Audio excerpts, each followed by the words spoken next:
তৃণমূল নেত্রী মমতা ব্যানার্জি অভিষেক ব্যানার্জি নির্দেশ মতো সিউড়ি সহ তৃণমূল কংগ্রেসের পক্ষ থেকে ভারতের বীর সেনাদের শ্রদ্ধা জ্ঞাপন করতে রাস্তায় নামল ভারতীয় সেনা। দেশ রক্ষার্থে কর্মরত সেনা জওয়ান এবং বীর শহীদদের নতমস্তকে প্রণাম জানাতে সিউড়ি সহ তৃণমূল কংগ্রেসের এই পদযাত্রা। তৃণমূলের এই কর্মসূচিতে তৃণমূলের দলীয় পতাকা বা স্লোগান কোনো কিছুই ছিল না, প্রত্যেকের হাতে ছিল ভারতের জাতীয় পতাকা।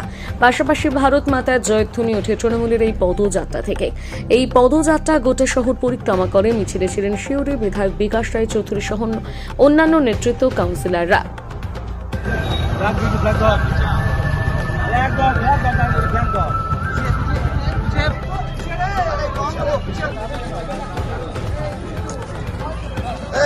দিনটা হচ্ছে ভারতীয় সেনাদের 19 জানানোর দিন। যেভাবে আপনারা জানেন যে পহেলগাঁয়ে 26 জন নিরীহ মানুষকে গুলি করে মেরেছিল পাকিস্তানের জঙ্গিরা এবং পাকিস্তানের সেনাবাহিনীর মদতে।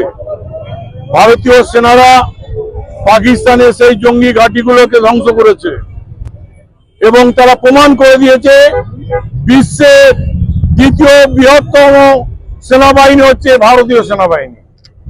এবং আমরা তাদের আজকে শ্রদ্ধা জানাবো যারা শহীদ হয়েছেন, আর জানাচ্ছি যারা রয়েছেন দেশ সেবায় এখনো, তাদের পাশে আমরা সমস্ত দেশবাসী রয়েছি এবং তাদের সাথে আমরা থাকবো। আজকে ভারতবর্ষের মানুষ আজকে সে অঙ্গীকারবদ্ধ করছে, শিউড়ির মানুষ অঙ্গীকারবদ্ধ করছে। আমাদের মাননীয় মুখ্যমন্ত্রী, বাংলার জননেত্রী এবং আমাদের নেতা অভিষেক ব্যানার্জি, তাদের নির্দেশে আজকে তৃণমূল কংগ্রেস সিউড়ি শহরের বুকে এই যে হাজার হাজার মানুষকে নিয়ে সেনাবাহিনীতে শ্রদ্ধা জানাচ্ছে, কুর্নিশ জানাচ্ছে যে তোমরা দেশের জন্য নিজের জীবনকে বাজি রেখে কাজ করছো। আমরাও তোমাদের সাথে সাথী হতে চাই। তোমরা এগিয়ে চলো, তোমাদের প্রতি সেই শ্রদ্ধা ভালোবাসা আমাদের রয়েছে, থাকবে।